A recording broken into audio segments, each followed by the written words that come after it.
નમસ્કાર વિદ્યાર્થી મિત્રો, આજે આપણે પ્રકરણ 1 સંવેદન, ધ્યાન અને પ્રત્યક્ષીકરણ, જેમાં વિડીયો નંબર 5માં ધ્યાનનો અર્થ અને ધ્યાનના લક્ષણો વિશે વિગતવાર અભ્યાસ કરીશું. આગળ જઈએ તો ધ્યાન આપવાની પ્રક્રિયા અહીં બતાવેલી છે. દરેક વ્યક્તિ ધ્યાન આપે છે એને સમજ માટે આ એક ઇમેજ મૂકેલી છે. આગળ જઈએ. ધ્યાન શબ્દનો અર્થ. ધ્યાન શબ્દનો સામાન્ય અર્થ થાય છે કે અમુક ઉદ્દીપકો પ્રત્યે ચિત્તનું કેન્દ્રિત થવું. શું કીધું કે અમુક ઉદ્દીપકો હોય એના પ્રત્યે જ્યારે આપણું ચિત્ત, આપણું મન કેન્દ્રિત થાય છે તો તેને આપણે ધ્યાન કહીએ છીએ. ધ્યાનની ક્રિયામાં શારીરિક અને માનસિક સમાયોજન સાધવું પડે છે. બરાબર, ધ્યાનની ક્રિયામાં શું કરવું પડે છે? આપણું શારીરિક અને મગજ એ બંનેને સમાયોજન સાધતા શીખવવું પડે છે. એ રીતે જોતા ધ્યાન એ સમગ્ર ચિત્તની એકાગ્રતા છે. ધ્યાન શું છે? તો સમગ્ર ચિત્તની એકાગ્રતા છે, કારણ કે એમાં શારીરિક રીતે પણ અને માનસિક રીતે પણ સમાયોજન સાધવું પડે છે. ધ્યાન એ સંવેદનની પૂર્વ શરત છે. બરાબર, સંવેદન થવા માટે પણ ધ્યાન આપવું પડે છે. દાખલા તરીકે આપણી સોસાયટીમાં રહેલા તમામ પડોશીઓના અસંખ્ય વાહનોના હોર્ન આપણને સંભળાય છે, પણ એ સૌમાં આપણા પરિવારનો કોઈ સભ્ય વાહન લઈને આવે ત્યારે હોર્નના અવાજને આપણે મકાનની અંદર હોવા છતાં પણ ઓળખી શકીએ છીએ, કારણ કે એના પ્રત્યે આપણે ધ્યાન આપીએ છીએ. એને વ્યવસ્થિત ધ્યાનપૂર્વક સાંભળેલું હોય છે. ઘરની વ્યક્તિની જે બાઇક આવે છે, બરાબર, અથવા જે ગાડી છે, મોટર કાર છે, એનો અવાજ આપણે સાંભળેલો હોય છે અને એ આપણા ધ્યાનમાં હોય છે. એના કારણે આપણે એને ઓળખી શકીએ છીએ. એટલે ધ્યાનમાં સમગ્ર ચિત્તની એકાગ્રતા હોવી એ ખૂબ જ જરૂરી છે. આગળ જઈએ. ધ્યાનની વ્યાખ્યા જોઈએ તો ધ્યાન શું છે? ધ્યાન એટલે ચોક્કસ ઉદ્દીપકોની પસંદગી કરી તેના પર એકાગ્ર બનવાની પ્રક્રિયા. ધ્યાન શું છે? તો ચોક્કસ ઉદ્દીપકો છે, એના ઉપર એ ઉદ્દીપકોને આપણે શું કરવાના છે? પસંદ કરવાના છે. ત્યાર પછી એના પર એકાગ્ર બનવું અને એને આપણે ધ્યાન કહીએ છીએ. આ વ્યાખ્યા H.E. ગેરેટ નામના મનોવૈજ્ઞાનિક આપેલી છે. બરાબર, વાતાવરણમાં અસંખ્ય ઉદ્દીપકો છે. એ દરેક ઉદ્દીપકો પ્રત્યે આપણે ધ્યાન આપતા નથી, પણ એમાંથી અમુક જ ઉદ્દીપકો પ્રત્યે આપણે ધ્યાન આપીએ છીએ. જેના પ્રત્યે ધ્યાન આપીએ છીએ એ ઉદ્દીપકો કેવા છે? તો એ ઉદ્દીપકો પસંદગી, બરાબર, આપણને ગમે છે એવા ઉદ્દીપકો પર આપણે ધ્યાન આપીએ છીએ અને આપણું મનને ત્યાં શું કરીએ છીએ? એકાગ્ર કરીએ છીએ. એટલે આપણે ધ્યાન આપીએ છીએ એમ કહી શકાય છે. આ વ્યાખ્યા H.E. ગેરેટ નામના મનોવૈજ્ઞાનિક આપેલી છે.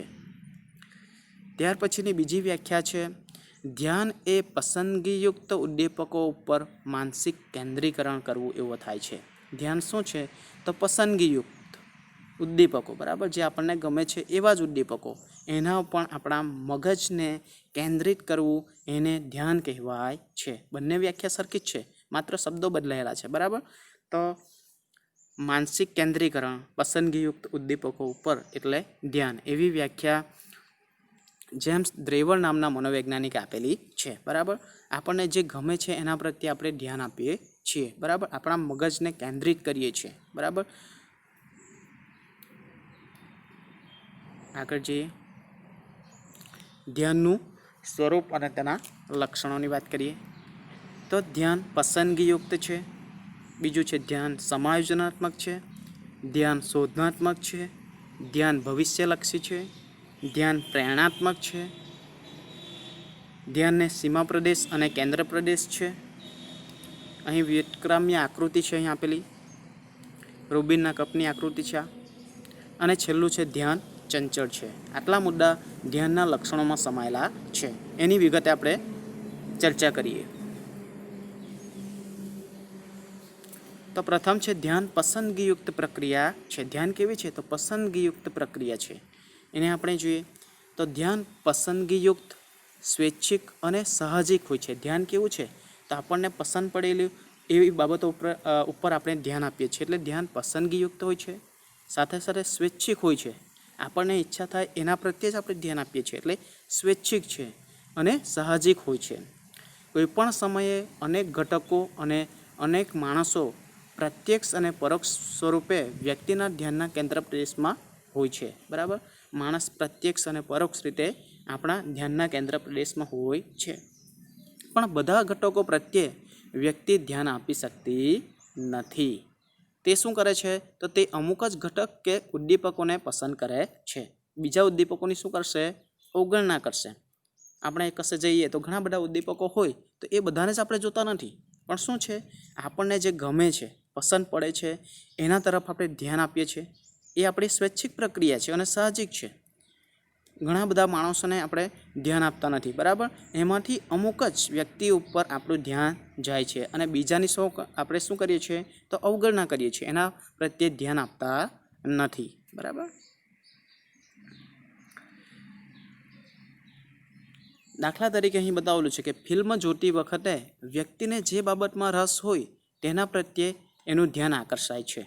જેમ કે સ્ત્રીઓ હોય તો એ લોકોના હિરોઈનના કપડાં, એ લોકોએ શું પહેર્યું છે, બરાબર, એના તરફ એ લોકોનું ધ્યાન ઝડપથી જાય છે. જ્યારે પુરુષ દર્શક હીરોના વલણ, એના ડ્રેસ પ્રત્યે આકર્ષિત થાય છે. એ લોકોએ કેવા પ્રકારની વસ્તુ પહેરેલી છે, બરાબર, હીરોએ, એ પુરુષ લોકો એને જોઈ છે, એ કયા પ્રકારનું બોલે છે, કેવી રીતે વર્તન કરે છે, એના તરફ એ લોકો આકર્ષિત હોય છે. જ્યારે બાળકોને એ બાબત ઉપર રસ હશે નહીં, કારણ કે બાળકોની ઉંમર પ્રમાણે એ લોકોને શામાં રસ હશે? તો એ લોકોને રમત માટેના જે સાધનો છે, બરાબર, રમકડા હશે, વિવિધ તોફા હોય છે, એમાં એ લોકોનું ધ્યાન આકર્ષિત હોય છે. નાની નાની સાયકલ હોય છે, તો એ ચલાવવામાં એ લોકોને મજા આવે છે, તો એના તરફ એમનું ધ્યાન રમકડાઓ અને વિવિધ સાધનોમાં એમનું ધ્યાન આકર્ષાય છે. એટલે કે ધ્યાન કેવું છે? તો ધ્યાન પસંદગીયુક્ત છે. વ્યક્તિની ઉંમર પ્રમાણે ધ્યાનની પસંદગીના જે ઉદ્દીપકો છે એ પણ બદલાતા રહે છે. બાળકો છે, જેમ જેમ બાળક મોટું થાય છે તેમ તેમ એની પસંદગીમાં બદલાવ આવે છે, બરાબર. એના પ્રત્યે ધ્યાન આપતું થાય છે. બાળક મોટું થઈને પછી રમકડા જોશે નહીં, કારણ કે એની પસંદગીની વસ્તુ બદલાઈ જાય છે. એટલે જેમ જેમ વ્યક્તિની ઉંમર છે તે પ્રમાણે વ્યક્તિ અમુક વસ્તુને પસંદગીને આધારે ધ્યાન આપે છે. એટલે કે ધ્યાન કેવું છે? પસંદગીયુક્ત છે. ત્યાર પછી બીજો મુદ્દો છે ધ્યાન સમાયોજનાત્મક છે. ધ્યાન કેવું છે? તો ધ્યાન સમાયોજનાત્મક છે. ધ્યાન શારીરિક અને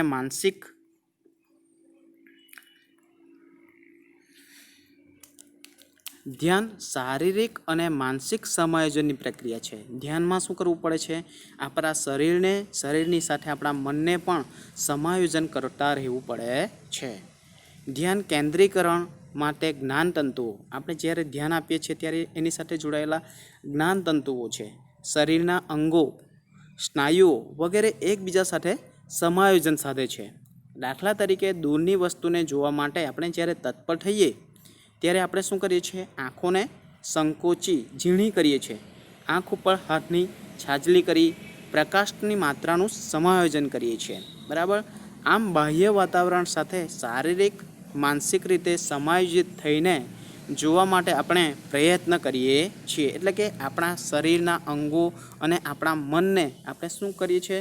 સમાયોજિત કરીએ છીએ. કે દૂરની વસ્તુ છે ત્યારે જોવા માટે આપણે હાથ ઉપર કેટલીક વાર આપણને ન દેખાય, બરાબર. મકર સંક્રાંતિના દિવસે આપણે પતંગ ચગાવીએ છીએ, તો પતંગ પ્રકાશના કારણે કેટલીક વાર ન દેખાવાના કારણે આપણે શું કરીએ છીએ? હાથ ઉપર છાજલી કરીએ છીએ, બરાબર. અને એ રીતે આપણે આપણા શરીરના અંગોનું સમાયોજન કરીએ છીએ. એટલે ધ્યાન આપવામાં આપણે સમાયોજન કરવું પડે છે. એટલે ધ્યાન કેવું છે? સમાયોજનાત્મક છે. અહીં છે, બરાબર. દરેક વસ્તુ શું કરે છે?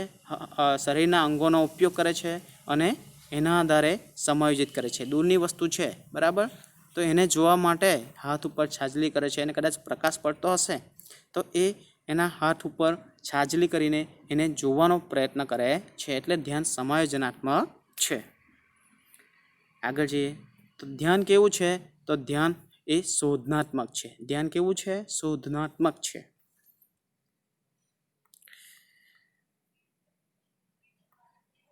બરાબર. ધ્યાન હેતુલક્ષી હોય છે. જે બાબત કે વસ્તુ પ્રત્યે આકર્ષાય છે તેનું પરીક્ષણ કરી ફેરવીને ચકાસણી કરી તપાસીને જે તે ઉદ્દીપક પ્રત્યે તે કેન્દ્રિત થાય છે. એટલે કે આપણે ધ્યાન આપીએ છીએ તો ત્યારે એ વસ્તુને આપણે વિવિધ રીતે ચકાસીએ છીએ. આમ જ વસ્તુ લઈ લેતા નથી. અહીં ઉદાહરણ આપેલું છે કે સાડીની દુકાનમાં જે સાડી ગમી હોય તેને આખી ખોલી તેની ડિઝાઇનનો સંપૂર્ણ અંદાજ મેળવવો, પાલવની ડિઝાઇન અને એના રંગોનું મિશ્રણ વગેરેનો ખ્યાલ મેળવવામાં આવે છે. આમ ધ્યાન જે બાબત પ્રત્યે ખેંચાય છે તેનું પૂર્ણ શોધન કરવાનું વલણ વ્યક્તિ ધરાવે છે. એટલે કે આપણે જેના ઉપર ધ્યાન આપીએ છીએ એ દરેક વસ્તુને આપણે જોઈ લઈએ છીએ, તપાસ કરી લઈએ છીએ અને પછી એ વસ્તુ આપણે લઈએ છીએ. એટલે કે આપણે ધ્યાનમાં શું કર્યું છે? શોધનાત્મક છે એમ કહી શકાય છે. બરાબર. અહીં જુઓ તો સાડી લેવા જાય છે ત્યારે સાડીની દરેક વસ્તુને આપણે ધ્યાનથી ચકાસીએ છીએ અને પછી જ આપણે વસ્તુ લઈએ છીએ. બરાબર. અહીં પણ વિજ્ઞાનમાં જે પ્રયોગો થાય છે એ શોધવામાં આવે છે. બરાબર. એની સંપૂર્ણ ચકાસણી કરવામાં આવે છે અને પછી પ્રયોગો કરવામાં આવે છે. એવી રીતે અહીં કાર ચલાવતી વખતે ધ્યાનની સાથે સાથે શોધનાત્મક એટલે કે શોધખોળ કરે છે, ક્યાં પહોંચવું છે. બરાબર. અને પછી આપણે ધ્યાન આપીએ છીએ એમ કીધું છે. આગળનો મુદ્દો છે ધ્યાન ભવિષ્યલક્ષી છે. ધ્યાન કેવું છે? તો ભવિષ્યલક્ષી છે. ભવિષ્યની બાબતને ધ્યાનમાં રાખીને આપણે ધ્યાન આપીએ છીએ. બરાબર. મહદઅંશે આપણી સામે હાજર હોય તેવા ઉદ્દીપકો પ્રત્યે આપણે ધ્યાન આપીએ છીએ. પણ એની સાથે એક દ્રષ્ટિકોણ આવતીકાલે કે આવનારા સમયને પણ જોવા મળે છે. એટલે કે વ્યક્તિનું ધ્યાન ભવિષ્યલક્ષી અટકળો પણ ઉત્તેજાય છે. એટલે કે આપણે જે વસ્તુ દેખાય છે એની સાથે સાથે જે દેખાતી નથી એટલે ભવિષ્યની બાબતોને અટકળોને ધ્યાનમાં રાખીને પણ આપણે ધ્યાન આપીએ છીએ. દાખલા તરીકે વ્યક્તિ મકાન ખરીદે છે ત્યારે દૂરના કે નજીકના વિસ્તારની બાબતમાં ઓછી કિંમત ચૂકવવામાં તો તે સભાનતા રાખે જ છે. પણ પાકા રોડ, પાણી, લાઇટ, આવનારા વર્ષોમાં તે વિસ્તારના વિકાસની શક્યતાઓ અને પોતે ખરીદેલી સંપત્તિનું મૂલ્ય કેવું રહેશે વગેરે ભવિષ્યલક્ષી મુદ્દાઓ પણ તેને મનમાં વિચાર ઉદ્ભવતા હોય છે. આમ ધ્યાન ભવિષ્યલક્ષી છે. એટલે એણે ઘર લીધું હોય તો એ ઘર એ આમને આમ જ લેતો નથી, પણ એની સાથે ભવિષ્યની બાબતો પણ જોડાયેલી હોય છે કે જે ઘર લીધું છે એ ઘરની આજુબાજુની જે વસ્તુ છે એનો વિકાસ થશે કે નહીં થશે, ત્યાં રસ્તા આવશે કે નહીં આવશે. બરાબર. જે ઘર લીધું છે એ ભવિષ્યમાં એની કિંમતમાં વધારો થશે કે નહીં થશે, એ દરેક બાબતોને ધ્યાનમાં રાખીને પછી એ ઘરને એક વ્યક્તિ ખરીદે છે. બરાબર. એટલે કે એના પર ધ્યાન આપે છે. એટલે ધ્યાન કેવું છે? તો ધ્યાન એ ભવિષ્યલક્ષી છે. ધ્યાન કેવું છે? તો ધ્યાન પ્રેરણાત્મક છે. ધ્યાન કેવું છે? પ્રેરણાત્મક છે. આપણે જે ઉદ્દીપકો પ્રત્યે ધ્યાન કેન્દ્રિત કરીએ છીએ, જે ઉદ્દીપક પાછળ અમુક ચોક્કસ ઈચ્છા કે હેતુનું પરિબળ જવાબદાર હોય છે. કારણ કે કોઈપણ પ્રેરણા, ઈચ્છા, લક્ષ્ય, ઉદ્દેશ્ય કે મનોવૃત્તિથી પ્રેરિત થઈને આપણે પદાર્થ કે વસ્તુ કે વ્યક્તિ ઉપર ધ્યાન આપીએ છીએ. બરાબર. આપણે આમને આમ ધ્યાન આપતા નથી, પણ ક્યારે આપણે ધ્યાન આપીએ છીએ કે આપણને અંદરથી ઈચ્છા છે, ચોક્કસ હેતુ હશે. બરાબર. આપણું કંઈક લક્ષ્ય હશે. બરાબર. આપણી કંઈ અંદરથી પ્રેરણા હશે કે મારે આ કરવું છે, તો એ બાબતને ધ્યાનમાં રાખીને આપણે ધ્યાન આપીએ છીએ. એટલે ધ્યાન કેવું છે? તો ધ્યાન પ્રેરણાત્મક છે. બરાબર. હવે જે ન્યૂઝમાં જે વિવિધ સમાચારો આવે છે તો એ સમાચારોમાં જે વ્યક્તિને જે બાબતમાં રસ હશે, બરાબર, એ બાબતને આધારે એ સમાચારનું વાંચન કરશે. બરાબર. જો લગ્ન સાથે જોડાયેલી હશે તો એ લગ્નની જે વિવિધ સમાચાર આવે છે એના પ્રત્યેનું ધ્યાન હશે. બરાબર. જે શિક્ષક અથવા જે વિદ્યાર્થી ભણીને એણે શિક્ષક તરીકેની જોબ કરવી હોય તો એ પ્રકારના સમાચાર ઉપર એનું ધ્યાન હશે. જે ક્રિકેટનો શોખીન હશે તો સમાચારમાં એ ક્રિકેટની જે માહિતી આવે છે એ પેજ ઉપર એને વાંચશે. બરાબર. એટલે ધ્યાન કેવું છે? તો ધ્યાન એ પ્રેરણાત્મક છે. બરાબર. સરકારી નોકરી. બરાબર. વર્તમાન પત્રોમાં અનેક સમાચારો, માહિતી અને જાહેરાતો હોય છે. તેમાંથી જેને જેવી પ્રેરણા હોય તેવા સમાચાર જે તે વ્યક્તિ વાંચે છે. જેમ કે કુંવારા છોકરા છોકરીઓ લગ્ન વિષય અને નોકરી મેળવવા ઈચ્છતા નોકરીની જાહેરાતો વાંચવામાં કે ક્રિકેટમાં રસ ધરાવનારા તેને લગતા સમાચાર વાંચવા તરફ એનું ધ્યાન આકર્ષાય છે. એના પરથી કહી શકાય કે ધ્યાન કેવું છે? તો ધ્યાન એ પ્રેરણાત્મક છે. આગળનો મુદ્દો જોઈએ તો ધ્યાનને સીમા પ્રદેશ અને ધ્યાનને કેન્દ્ર પ્રદેશ પણ હોય છે. આપણી આસપાસના બાહ્ય વાતાવરણમાં જે પદાર્થો આપણી ચેતનામાં સ્પષ્ટપણે હાજર હોય તેને ધ્યાનનો કેન્દ્ર પ્રદેશ કહે છે. અને જે પદાર્થો ચેતનામાં સ્પષ્ટ રીતે હાજર ન હોય તેને ધ્યાનનો સીમા પ્રદેશ કહે છે. બરાબર, અત્યારે હું બોલું છું તો તમને સંભળાય છે, તો એ સાંભળેલા શબ્દો એ ધ્યાનનો કેન્દ્ર પ્રદેશ છે. બરાબર, અહીં બરાબર દાખલા તરીકે અંધારા ઓરડામાં કોડિયામાં સળગતી મીણબત્તી કેન્દ્ર પ્રદેશ છે અને કોડિયું એ શું છે?